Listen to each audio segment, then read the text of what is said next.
Hey, First United Methodist friends, it is Pastor Shannon here with our weekly update for July 28th.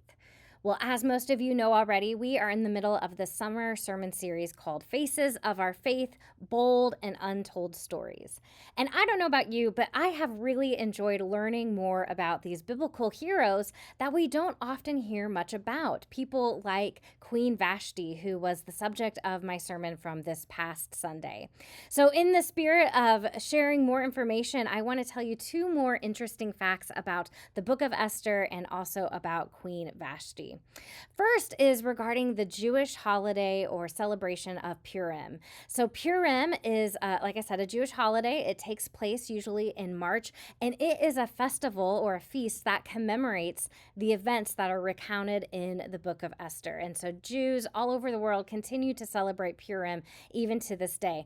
And I love Purim because it's this festive and celebratory occasion. There's tons of food and sweets, and people dress up in different costumes. It's almost like a Halloween. And every Purim, faithful Jews gather together in their local synagogues or their local meeting places, and the rabbi will get up and will read through the entire book of Esther.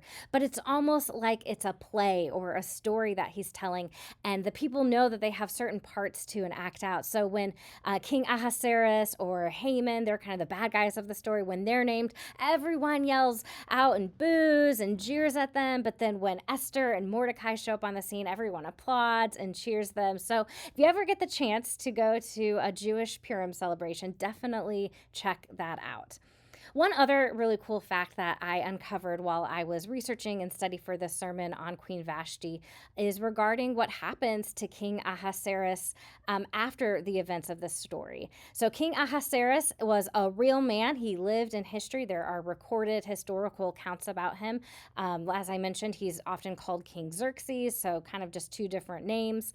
And what's really interesting is that decades later, after the story takes place of Vashti and then later Esther, King Ahasuerus is actually assassinated. He's assassinated by his own commander of his bodyguard. One of his eunuchs even plots against him. It's kind of this like whole big ordeal.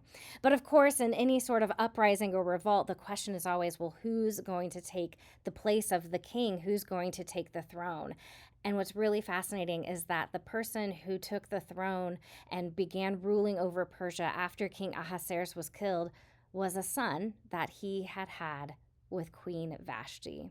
So even though this queen was exiled and probably even executed or killed for standing up and saying no to the king, her son ends up becoming the one in power over all of Persia. So I thought that was a really cool ending to the story of Queen Vashti. Well, this upcoming Sunday, we have another Face of Our Faith. We are going to be talking about Lydia. Her story is in the book of Acts.